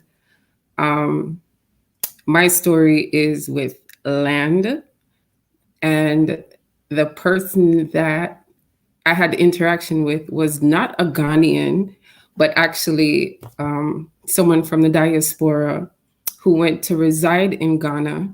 And this person was, so, you know, everybody want to go Ghana since the year of return. Mm-hmm. And, you know, on Facebook, we make social connections. This person and I became social media friends. We followed each other for a couple years. We're in many of the same groups because that's how it goes, especially when it comes to Ghana. You find yourself in different groups and you see a lot of the same people across the groups. This person, you know, she started advertising land, and I'm looking on the back because I'm like, hey, you know, Ghana is going to be my retire place. Not my retire place, but my when I leave America now place. I'm going to Ghana. She had some land advertised, and so it's a she. She had some land advertised, and I, you know, reached out, contacted. So in this case, you know, Jill, you gave the money up front. So I said to her, I was like, listen, I want this land, but this is how I want to do this deal. So I gave her the terms, you know, that I wanted. I'm gonna put down this amount of money up front, and we're gonna agree to pay this amount of money until it's done. Mm-hmm. We had several video conversations when funds were being exchanged. I was, you know, on video. Mm-hmm. I see the palace in the back, representative of, you know, the chiefs and whoever. So everything was done, transaction done. I get official receipt, you know, palace logo on the receipt book, all of this thing. Fine. It was a very beautiful piece of land, prime property, mountainside. You could literally see all over the whole Accra. Continuing down, you get to like halfway to 3/4 way paid now, and I'm asking more questions. So I wasn't as educated with the land buying process as I am now, right? So, you know, going down, I'm asking questions, and these questions, she couldn't answer them. So during the beginning of our interaction, during the beginning of the interaction, I got the number for the land representative. So the chief's person, I got his number. So she was my agent, but I was also speaking directly to him, right? So we get into this issue, and she comes to tell me like, hey, they no longer want to sell you this piece of land at this price because the chiefs are saying that is prime land, and they want their people to get that land, or you're going to pay more money. And I'm like, no, this is not what we agreed on. I have this piece of paper because, you know, in the States, you have it in black and white. Like, Mm-hmm. it is what it is. Like, I got it in black and white, and you have to abide by this. So I'm like, well, okay. She's like, you can either continue to pay your money, or we can get your money back. And at that, where I was at the time, like, I saw the land, I loved it, I really wanted it. So I went against my spirit, and I was like, let me pay, right? I didn't give her a full payment. I was like, let me just send $200 till I figure this out, because me here wanted to pay, but alarms going off in my spirit. Like, I've been told you to stop paying for this land and look into things. Anyway, long story short, I say, hey, you know, we had a discussion where you're like, what do you want to do? And I'm like, you know, based on what's going on, give them my money back. Like, I now need my money back. Not only did I communicate this to her, I also went and communicated this to the representative who was selling the land. Long story short, you know, it's in process, and he agrees to return the money. I gotta wait. You know, nothing in Ghana is fast. Right. I'm waiting. I'm communicating back and forth. Before, when I was sending the money, my responses were immediate. Now that I want my money returned, he thinks that he's gonna ghost me. Him no know me. Like I'll be like your shadow. You gonna see me, and I'm gonna get what I need. Mhm. Um, so communicating with them both, money starts to be returned, and as he's given the money to the agent, he's also letting me know. I don't know if he told her, but he was communicating with me. Like, listen, I just gave her back this 10,000 CD. So I'm like, all right, let me just keep this on the back burner. I'm not saying anything to her. I'm just going to wait to see how she communicates this information to me. I get back maybe 3,000 of $5,000, right? Which is good, right? And then the payments stop coming, right? So I'm messaging the chief and I'm like, hey, what's going on? And he's like, well, I've given your representative the money, right? So now I'm contacting the rep like, hey, where's my money? Because, the chief said he would give it to you last week. So she tells me she didn't get any money from the chief. Mind you, he has advised me that he ain't even advised me. He gave me the receipts. Like, here is the receipt. I gave her back her money. She took my money and decided to travel from Ghana back to the United States. And then she wanted to get an attitude because I wanted to call her out on it. So I know previously I was saying, like, do your due diligence, but back to your point, Aleda, what really is due diligence? Because, just saying it out loud now, I thought I had somewhat of Done your due diligence. I thought I had, and past that, like, this person and I begun to talk offline outside of Facebook. She would like, hey, sis, right? So not everybody that call you sis is sis. Not all kinfolk is real folk, right? Mm-hmm. Hey, sis, I like you here. How do you do that? And we're exchange, just little small talk in the back. She's telling me about her family, all these things, right? Right. He ate my money, right? So I'm in Ghana. She doesn't know I'm in Ghana. And I'm like, listen, I know you got the rest of this money and I need it now. Oh, I'm not in Ghana and I'm here and I have this to do and I'm here. And I said, I have someone that will come to you wherever you are right now because you need to run me my money. So she calls back maybe an hour later and she's like, okay, let's meet at Makola. I think there's a police station or a post office or something, some big building in the middle of Makola, and it have like fence and all these things. So we go there and she comes with like this guy. So she still doesn't know that I'm in Ghana. And she comes and she's telling the person that I sent to get the money, like, oh, I have to give her this money out of my pocket. And basically she was just misrepresenting herself, right? The sad thing is not only was this person advertising land, right? Which is another reason why in the group, a lot of people, they put in requests every day to submit posts to sell land. We're not just going to approve it. We need to verify that you are authorized to sell this land or you are the owner of this land, because we work hard here for our money in America. Don't get it twisted. Like, we come to Ghana, we want to come to Ghana, we want to come home, but it leaves a bad taste in our mouth when those who have gone home before us or those who are there, they try to pull a sheet over your eyes. And the thing is, you're doing it to your own people and you're not doing it to, a neighbor that is not your people, right? So it can get very frustrating. So I want to, as we were summarizing on Jill's story, we want to summarize on yours too. We want to tell everyone, follow the link in the comments to reserve your ebook bundle for 50% off. Or for those of you who are attending the Royal Women Conference in June 20th in Accra, you can receive those books for free.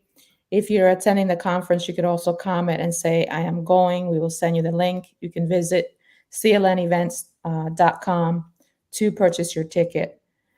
This event will be recorded, televised worldwide, and also sent to all of our members. For those who want to sponsor, we'll be happy to have you sponsor. You can sponsor some tickets, or for those that can afford to attend. You can request more information, comment down below, or go to clnevents.com. In the previous story with Jill, we talked about the NPP. What did you say? Derek Mason. Right? Derek Mason. Derek Mason. So he needs to finish your project or return your $20,000. Now, Ruby, you go ahead. You went and you wanted to purchase land. I was in the process, midway through the process. Midway through the process, they changed the terms on you. Correct. Which happens a lot. There's limited information. In other words, everything before you're going to get your money, before you're going to give your money, everything's great, everything's great, everything's great, everything's great, everything works. You're going to get your land, you get the money, and then it's like, okay, well, we have this issue, or we have another issue, or it's always an issue. Right. Once they get the money, then the issues begin to arise. There's never an issue before money is exchanged. It's once they get a good portion of your money, that's when the issues come. Right. So now you're being told, you put your deposit. Do you want to say how much you were? What was the sale price? The sale price was like $8,000, right? And I'm like, yeah, I have it, but I'm not. When me they said 20, uno say. No, girl, this are up in the hills. I mean, like, you want to hills type of property. Okay, so your land sales price was $8,000. Yeah, about eight. Other issue. About 8,000. It's always an issue. Okay. Somebody has me playing. I hear playback there, but okay. So I was sharing the video. Yes, ma'am. Thank you very much. $8,000. So you give a portion of this land of down payment, and you give it from someone who's not a Ghanaian, is an American. She's an American, and the person went to Ghana, was residing in Ghana for some time, but even before the year return. So the person and I had been social media friends prior to all of the hype about the year return. The person was doing tours in Ghana as well. So the person actually had a tour business, or had or has, I'm not sure. Or I'm not sure if it's still in operation, but the person at the time was running tours. And through the tours came the investment portion. And I was like, well, we have this established relationship on Facebook for these years, right? We have somewhat of not a friendship, but we're cordial offline to where we exchange. She's familiar to you and her work. Huh? I'm saying, yes. You know her on social media. She's familiar to you and her work. So you trust her. I let my guards down, and I was like, okay, right? Because this person, she's like, hey, I'm a mom, I want to see my people come here. And I'm like, I'm trying to go back to Africa. Like, I know where it's for me, and where I currently am, I want to leave it for the people that it's for, and I want to go home. Your kids, and she's talking about the kids, and it was all a hoax. It was all. But let me ask you, because in people's defense, so what we're doing is, we're talking about having the ability to collaborate and be able to do business in Ghana, be able to, create either a second life or a retired life in Ghana. And how do we do that, and how do we improve on that? And you thought, because you were dealing with someone who was American, that you had a better chance, and actually, and this person have been going there for a while, so you had a better chance to really. She Uh, actually lived there. So at she the lived time there, that we were so doing business, right. You he were was trusting. Hey, residing you in know how Ghana. we do business, so I'm Yeah. trusting what you're doing. Yes. So, is it possible that she? Somebody says retiring there will be great. Is it possible that she did everything possible to get you the land, but it is the family that switched it up, and then now she's caught in the middle of not being able to deliver for you, and the family is switching up So the guess what? That could be a possibility, but all you have to do is communicate. I can't fault you for something that's out of your control. Mhm. Just like you came and said, I have this land. Just like you came and said, well, the Chiefs now want to raise the price because they want their friends. You know, they didn't want to sell you this prime location for this low price. You could have came back and said ABC or whatever. I mean, it's about transparency. So Right. just you could have come and said something and we could have found a way to work around it. But I know that you were lying because the person that you're getting the money from is communicating directly with me, which you did not know. Obviously, you didn't know, or she wouldn't have come with the lies that she did. So you're saying you pretty much confirmed that it's not just the families changing the terms, but the person that you trusted, American that's living in Ghana, also was lying to you. Correct. Okay. Because at one point she was receiving money back from the family. So the family was trying to pay you back and you were not getting your money. I got a portion. So basically, long story short, I got back about 95% of my money. I'm out maybe like $600-700. And that was her commission. But sis. Well, listen. No. I don't know the Jamaican word come back for that. Come back. Rewind. Yeah. So I was saying that's her commission. No, so yeah, fair enough. That's her commission, whatever. You know, actually. No, but she did get paid already, Jill. Like, all right, well, that was already in her contract. She got paid already. So you this is a success story in essence, really, because we have Jill who's out 20 grand and you're just out 700 and a lot of headache. But we don't talk about, there's also other costs, right? All the costs of planning, traveling, all the aftermath of not executing as agreed. But my time is valuable. My time can't be refunded. So you have me out here chasing this dream and wasting my time when I could have been putting it into something more productive. Like, I'm just pissed that my time. Yes, I'm upset that, or at the time I was mad because I'm like this nice piece of land and I'm seeing the house. And I mean, this chick is like walking with surveyors on the land and doing all this good things. So I'm like, yeah, my thing good. Like everything is good and I'm good to go. Right. So yes, there is a part of me that's disappointed. But like you said, I feel like, you know, was $700. Like if you needed it, you could have just asked me for it. I'd have get Jill, you know, I'd have been like, okay, and I'd have gave it to you. You know what I'm saying? Yeah. So rather than going through all that, Renee online says, did you visit Ghana first before sending the funds? I just think seeing it in person shows you it's not all it's cracked up to be on social media. So, and I'd be mad too, rightfully so. Yes, Renee. Before deciding to invest in Ghana, I had gone to Ghana a couple times. This individual, though, during my times there, we had never physically, we never met face to face. Most of our dialogue was through video chat. But is the person still selling land in Ghana? I don't know because I was, you know, I gave her some choice words. My girl, very strong block and delete game. But I think it's important for, well, yeah. I don't know if they still, I know they may still be doing tours, but I'm not sure. And I'm sure if they're doing tours, investment is a part of that as well.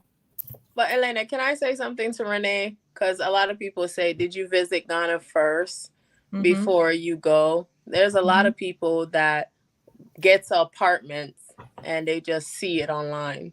You Yeah. understand? And they don't Mhm. visit it. So it's not wrong to not visit Ghana. There's honest people all around the world. Very You true. understand? So it's not a mistake of what Mr. Mason did is gonna eat me up. There's other people that I know in Jamaica that I never visit, and they've done business for me like it's their business. You understand? So it's a risk in life, whether it's Africa, whether it's America, because you Anywhere. got scammers right here in America. There was an apartment that I went to go visit, and it was put online, you understand, in Fort Myers, Florida, and the man lived in his house. You Yeah. understand? So So it's yeah, you know what? anywhere. Yeah, that's true. And I want to say, Renee is also saying, she's been to Ghana herself a couple of times and she's not really judging, she's really asking. And we get Mhm. that. And let me just say that when it comes to for women doing business anywhere, it's challenging. For me in the Right. US, taking your car to get it fixed and the mechanics, it's like, I really always have to bring a guy because many times Right. the price is different. They overcharge you. Right. Yeah, we're talking about dealing with a contractor and you're Right. coming and you want to have work done in your house. It's Mhm. like, they want to tack on an extra 15 to 20 grand to do your work and what have you. What the difference is in Ghana, you feel kind of trapped because you feel like you can't really, it's not like you can go to small claims court and just handle it in a few weeks. Nope. Everything, it drags on and you can't really, Years. the check and balances are not there for you to cure the situation Right. expeditiously and you continue to lose money. And, At and so and then you continue to see this invitation and like this recent ceremony of Stevie Wonder, and yeah, he's a citizen and excuse me, oh great, he's now become a citizen. And sometimes I think we spent too much time worshiping celebrities, so much so that we give all these like we lose sight. special, yeah, and all these special treatment to celebrities, and we have everyday people that, as a group or as in numbers, can really add uh, As a collective to value, add strong value. value to Ghana. And so not just someone has a lot of money and you were able to get a good check from them. Right. And so, we know that people that have a lot of money can pay off. Everybody can pay off. They say, oh, we can pay off the judges. You can pay off the lawyers. You can pay off the court system. You can pay off the government. You can pay off, well, in developing nations everywhere, you can pay off a lot of people. What we want to see Solution. is that we want to be able to see less of what we know exists everywhere on the world. Right. So we know that these things exist. So let's see less. So I shouldn't know, I shouldn't know 10 people in my circle, let's say, that got cheated or scammed. That's too many. You should know, you get me? So we want to see less Mhm. of that. The passport traveler says, like when the police took my 500 CDs, nobody cared. Nobody. So we want to see less of that. And so when we see less of that is because there's more transparency, there's more communication. And if we are writing it, when it comes to land, if we have an agreement that the families that have the land, they say, okay, this land is going to cost you $8,000, then let it cost you $8,000. Don't change it up. Don't, it's like either you are selling it or you're not. And then Right. even if that goes well and you purchase the land and now you're going through the lands commission Right. for the registration process, many times we don't understand, how can the lands commission complete the registration process if, because we're told, the lands commission will tell you that you are paying for also a search, because they're going to come out there, make sure Mhm. they inspect the land, make sure that you can actually register this land. So if you go and register this land, we are under the assumption that it was okay for us to buy this land and Mhm. register the land. And then you give us a site plan and an indenture. Right. And then someone comes up and shows up and says, Pookie and them and somebody's cousin came up and said, I didn't get paid Right. for Mhm. this land deal. The Right. chief didn't get paid. The cousin didn't get paid. The auntie didn't get paid. The Boosie Penny in charge of the family took all the money. He didn't pay everybody.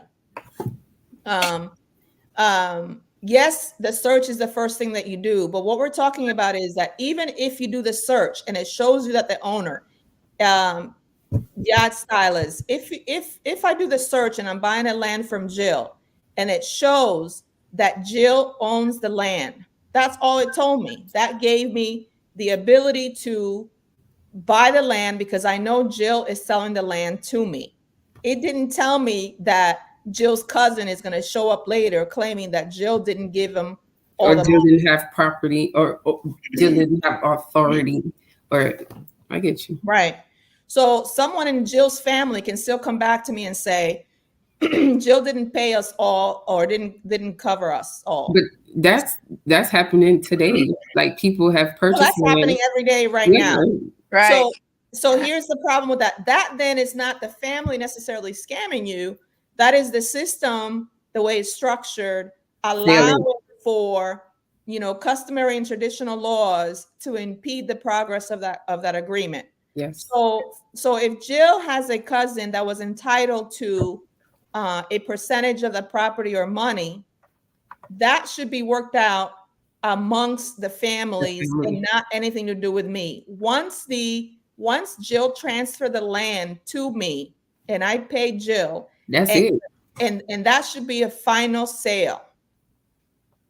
There is also nothing I can look up online of there has to be an ability for people to record their ownership or register their land online or somehow and say, I know we can't say technology can impede, because during COVID, the best website I've ever seen was the collection of the COVID test fee.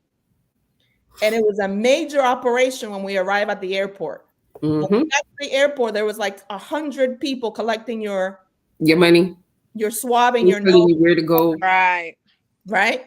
And when you go online, that website was beautiful and Yep. always worked. So we It's know funny. that technology can work in Ghana to at least get people in Ghana that normally can't afford. Yes, $150. I had to pay $700 and something just in COVID test fees that Amazing. wasn't. You still paying it. You still paying it now. Buy something in Ghana, you still paying for COVID.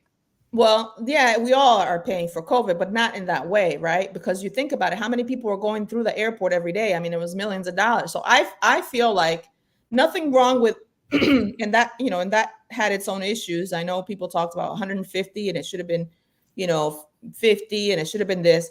That's not really what I'm, my point here is that we have the ability to allow for families to go somewhere on a registry and say, I own plot number, blah, blah, blah, blah, and my family, and here is my site plan. But a part of that, I don't mean to cut you, a part of that is technology. Some places or some regions, they still use notebooks, like long notebooks like what we had in Jamaica. And this is how they're keeping record of land and land transfer of lands. And so it's not even in a computer database. It's in old tattered notebooks from 1965. Right, but we're not talking about land issues happening in remote places. We're talking about land issues happening right in the main, central In the heart of the city. in the heart of the city and within the metropolitan area. The actual process of doing the search doesn't tell you anything. The courts and the computers and all that are not connected for you to see that there's any issues with that land. So having said all that, we're going to have another show or another live here to discuss more about the land registration and the what is scamming and what is not understanding the process. And I do believe that people should engage in. You should have a coaching. You should be part of our coaching program. You should monthly, prior to you investing in Ghana and going there, at least 12 months before you go, you should engage in a coaching educational program where you can have access to resources, where you can speak to lawyers, where you can speak to people that have been through it to help you avoid the same mistakes. But we will talk about that later. I Yeah, think, I need to sign up for that. Like seriously, it's yeah. late to sign up. I would love to sign up and be a part of that. Awesome. Ruby, I think you came out good in this scenario, but it is a common scenario, and a lot of people do not get their money back and or get the land finalized and registered. And I myself have been in that experience where you honestly want to share and you believe that those documents that the Lands Commission is sharing with you are legitimate and are okay, and that it's okay to move forward and sell it. And then when somebody else will start claiming the land, the process by which you solve that is it's corrupt. It's not correct. So it causes people to spend more money. In the book, we are going to detail Ruby and Jillian's stories, and you can learn more about that. Go to the link somewhere on this on the comments. Reserve a copy, and we want to the Passport Traveler. We're going to send a link so that you can come on and join and tell us your story. We can hear one story from a listener before we depart. The conference is June 20th. We want to talk about Jill. Jill is a queen mother. The Royal Women's Conference on June 20th. The purpose of it is to continue to connect women to queen mothers and other powerful women in Ghana so that we can streamline some of these investments and relationships where it can be more beneficial and less of so we can tell more positive stories and greater outcomes. And so the Royal Women's Conference is the platform to come together, to meet queen mothers, to honor them, to award them, to reward our progress as we move along, and to also partake in a ceremony if you want to become a queen mother, or if you want to adopt your African name, you can also attend the conference. It will be televised. You can go to clnevents.com. And if you want to buy your tickets, buy them now. We have limited capacity, although online for $7, you can watch from anywhere around the world. We will share those links as we go. Let's see. I'm looking for, let me look for, well, on the banner, it says right there, is scrolling, the Royal Women Conference tickets at www.clnevents.com. And then Passport Traveler, I'm going to send you a link right now in the comments so that you can join in, okay? And we want to hear your story because a lot of scams every day and leaving Ghana. We want to hear why. So once you log in, make sure that you are in a stable connection. You can use your iPhone, copy that link to your browser, and then join the conversation.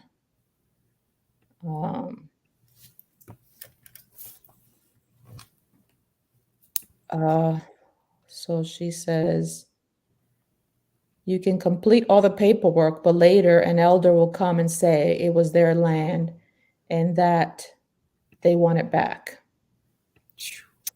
The COVID test was $150. And then she says, well, then I can come along and say, my sister had no right to sell the property, so we want it back. That's why I say the sales should be final. It really should be final. It really should be final. So we're going to add on our group, the name is the Passport Traveler. But Yeah. can you state your name and where you're visiting from on our live? Hi. My My name is Kimberly, and I am in Ghana, West Africa. I am in Elmina. Wow, that's a great connection you got there. This is amazing. You got Thank better you. internet over there than we do. So tell us your We story. we usually don't. We usually don't. Tell us your Um, story. it'd be better if you ask me questions. But basically, I've Sure. been here 3 years. I have lived in 5 houses and moved out of 5 houses in less than 3 months. One house I moved out of, I didn't even ask for no money back. I just moved. There was another house we were in 3 months, brand new, built by a governor or somebody. Had no water for 3 months, no money back. I mean, people disappear on you. Once they get your money, they're keeping in touch with you until they get your money. Once they get your money, they go ghost. If you get them on the phone, all you hear is "I'm coming, I'm coming, I'm coming." This house I moved in, 4 bedroom, 4 bath, acre and a half of land. We gave him 24,000 CDs for 6 months.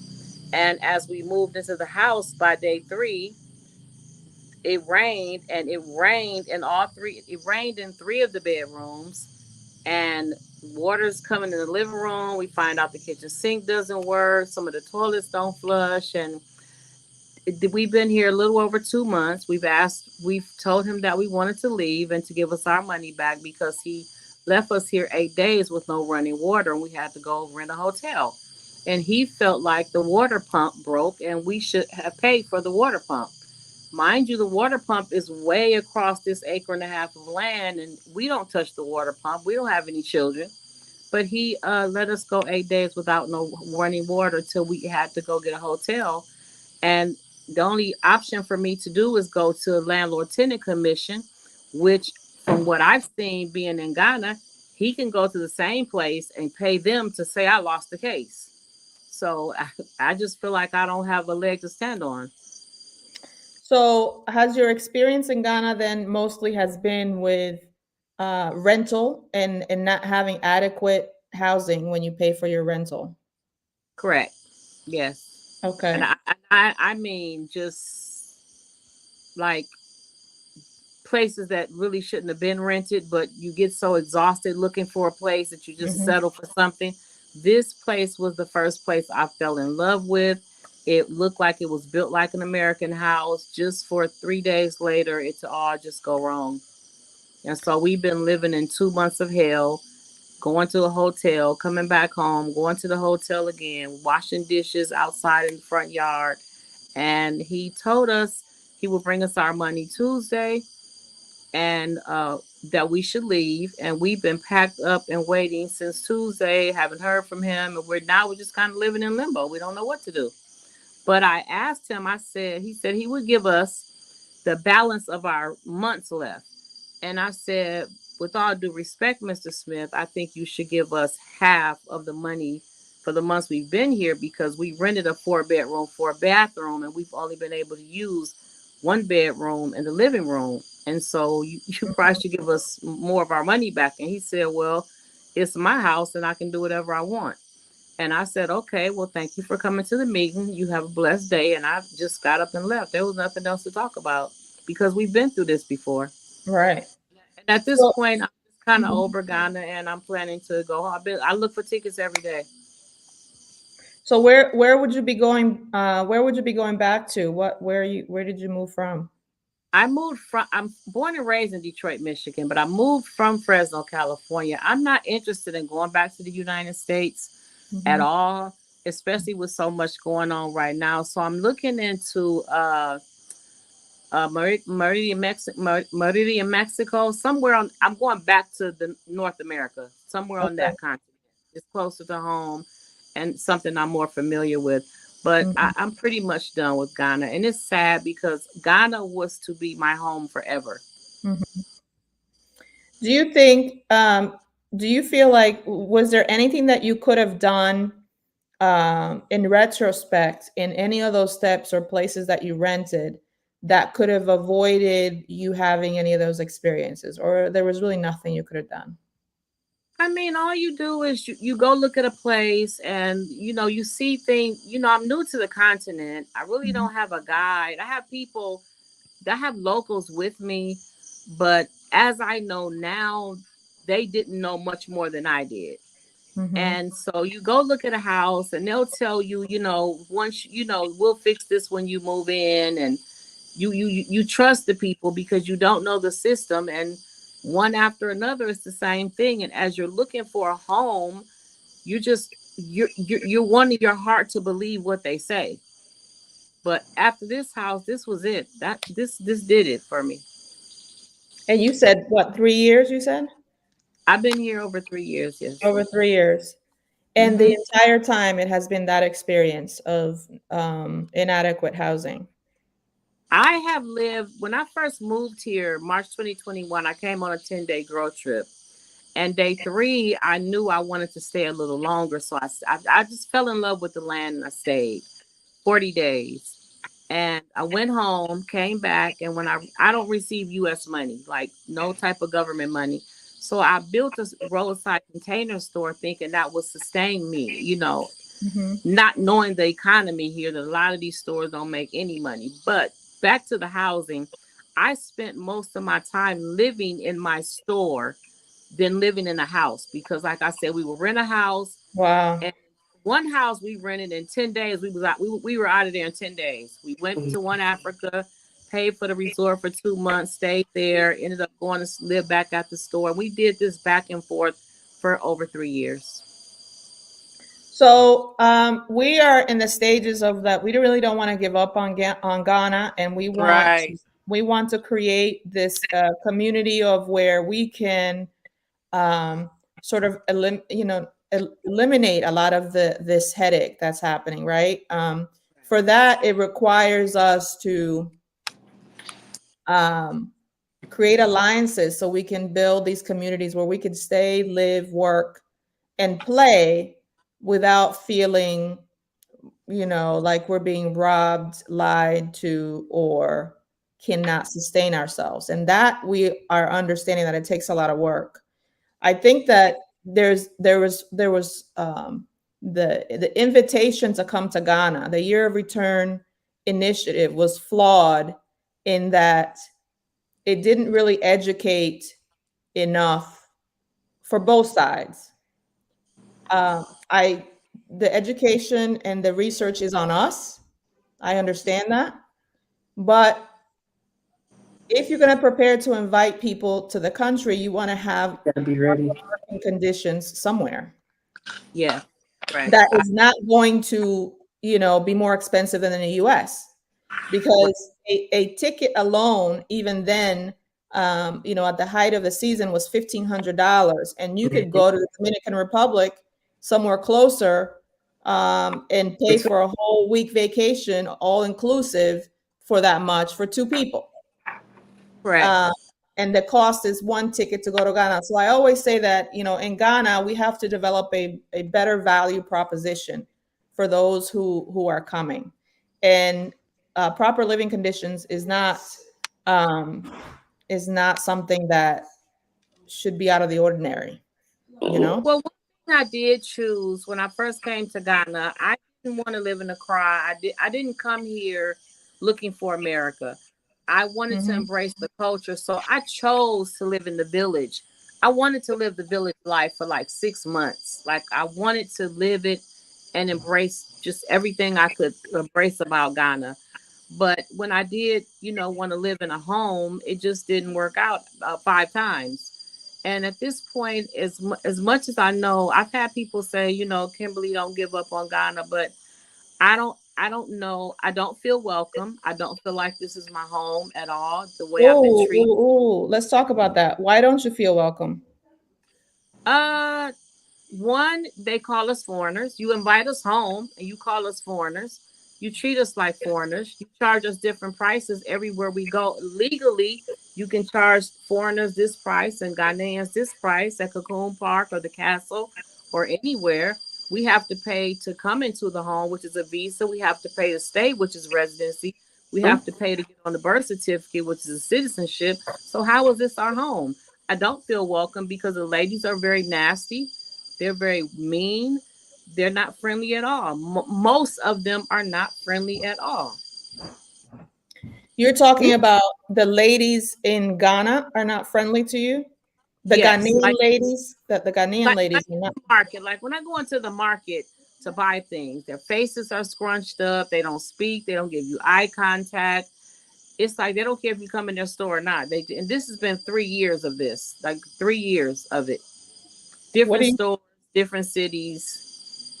So I you don't mean, it's feel. to a Mhm. point where now, when I after this Ramadan, what I do now when I go into the market, if I have to get out, I put on a whole niqab because I don't even want you to think or know that I'm an American.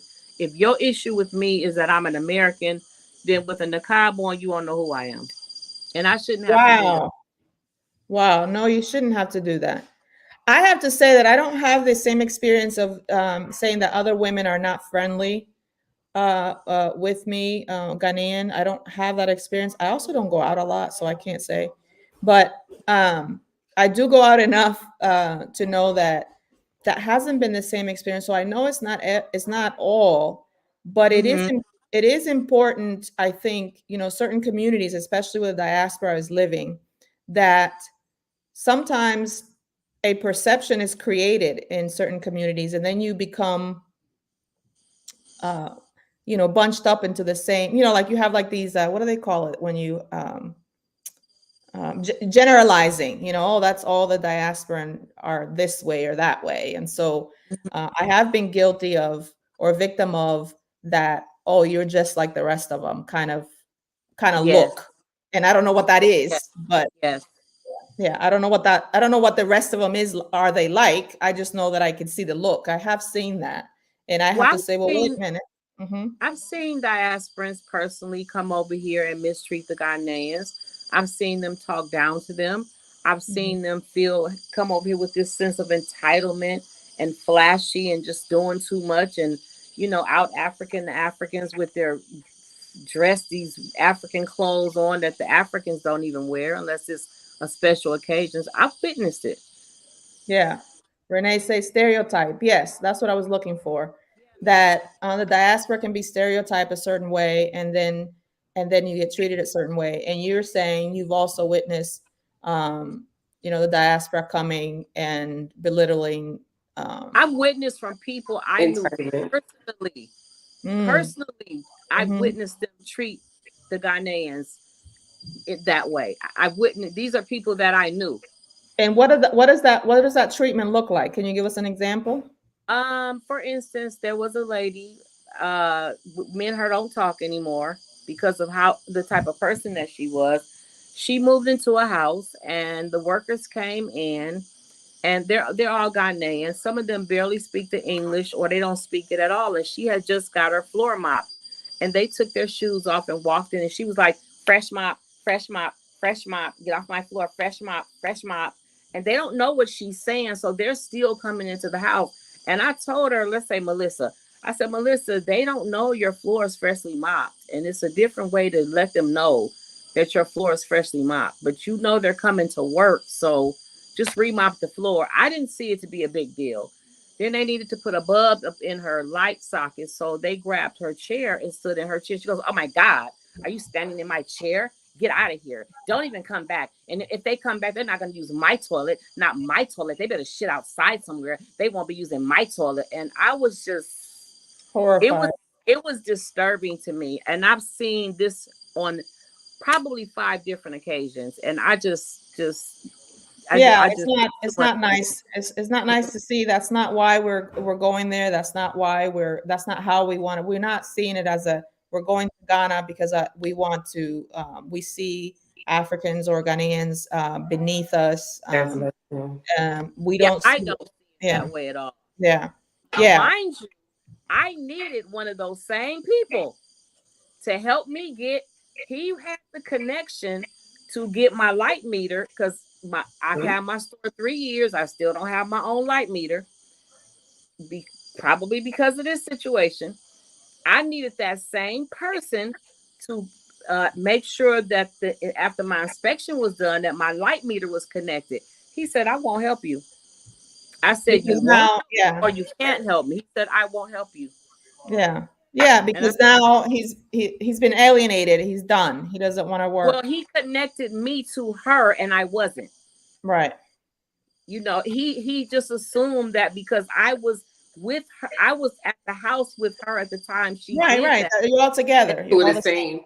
Yeah, So you're all the same. that cut me off. Yeah, yeah. So, listen, we're about to be here for 2 hours. This is a great conversation. Paul, behind the scenes, our tech guy who never wants to come to the forefront. Charlie. You can spice these into clips maybe for us. How about that? So we can share some of the nuggets. We want to start going live more often that are not like an official TV show type thing, but we're going to have this on clntelevision.com. It's going to stay up on the Facebook page for a little while. We want to continue the conversation, and we appreciate you coming on our live to share your story. I'm sorry that you're having that experience for so long. And I think, you know, in the US, when they're doing marketing for any new product or anything, they always want to market to women because women do, women shop, women get things done, right? And so Yes. that's the reason for the Royal Women's Conference in June 20th in Accra. We want to connect women from the diaspora to women in Ghana and create this camaraderie and connection that can help us execute better because you know maybe somebody from the Ghana perspective think, you know, it's fine, the house is fine, it's fine the way it is, and we're like, well, no, it's not fine. We have to be able to shower and, you know, Yes. use the Yes. toilet, flush it, and you Exactly. know, and if you're collecting dollars that no one is paying that amount in the area Right. but foreigners, then you should be able to provide a place that works. Now, I do understand that recently there's been a lot of power outage. The water has been going like citywide. So it's been difficult to also provide that, but it's not always. We shouldn't have always, you know, be the case. Um, Yes. so with that said, we have to have better education on both sides on how we communicate and how we share information. Jill, Ruby, you want to say anything before we go?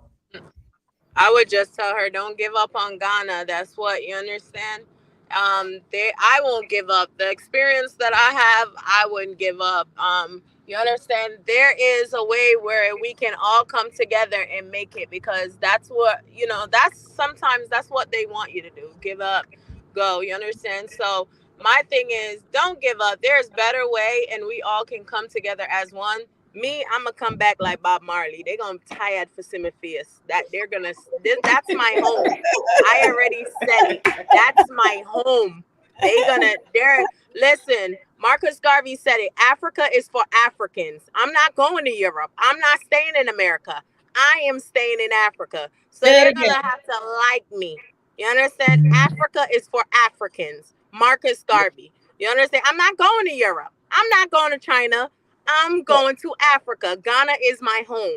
And they could do whatever they want, but they're going to tire to see my face. I'm going to keep coming back. Yes. So when we say Africa is for Africans, that means all Black people around the world should be able to come back. All to Black Africa. people. That means Latinos. You understand? And, you know, we got this thing, this Latinos, all that. We're for Africans. Africans. Motherland. That's where everyone came from. The motherland. You understand? We know the Europeans, they feel like they came from us, but if they really check their DNA, they came from us. We're Africans. You understand? That's why Africa is the motherland. It was divided. You understand? So that's where I'm saying Africans unite. You understand? Okay, So that's what I so feel like. your advice is not give up, but I could also No. understand. I understand the other perspective of, you know, how far and how long can you go without, you know, wasting all your resources and not being able to continue. If you cannot sustain yourself, you cannot sustain yourself making money to pay all your bills and feed yourself, then why stay? Well, you can't do that in America neither. If we want to be real, you don't want to do that later. You know, this conversation ain't gonna go there. We can't do it anywhere. You understand? Jill, but we could listen.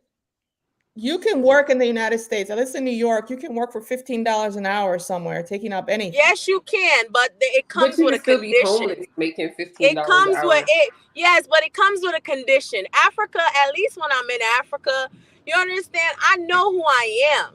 You understand? So there's a difference between, you understand, the money, and I'm sure that's what she was talking about.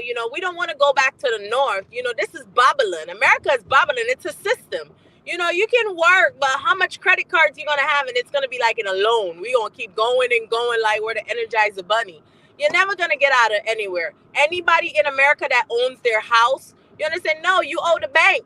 You got to pay for that house for 30, 40 years. Let's be honest with ourselves. You understand? So at least if you're doing something in another country, you could grow it up.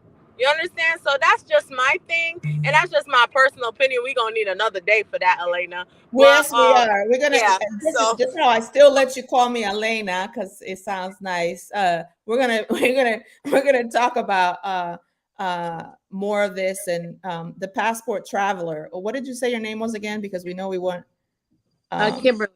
Kimberly. Okay, Kimberly. Thank you so much for your story. Renee says that she disagrees with what you're saying, Jill. So we're definitely going to talk about this more because I do believe I that. kind of disagree too, but it'll be another session. Yes, we can yeah, do and another session.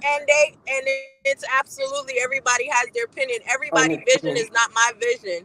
You Sure, understand? but we God gave can me have my the vision. debate. We can have Jill. We can have this debate back and Healthy forth, and conversation. I and it and yes, a conversation. But I mean, we can have it in a debate format where we can state our point as to why, and the other side can state their point as to why, because it would be helpful to people on deciding as to the expectations. Because I think that sometimes we have a worse experience because not we don't have the right expectations or our expectations are different, right? So Ruby, you want to say before we go? Um, I just want to say, out of many one people, Africa is not just Ghana alone. There are other places. So I encourage everyone to visit at least once. Ghana may not be your place, but you may find your soul calls you to somewhere else. It's important to go and see for yourself, right? So Agree. Jill's experience may be different from my experience, may be different from Kimberly or Aleda's experience. Go and experience for yourself. I agree. That's it. I say that Awesome. all the time. To at least come to Ghana. First of all, I'm done with the continent. I want to put that out there, but I do encourage people to come and see for themselves. I speak my story and my experience, but I do encourage people to come and see for themselves. Yes.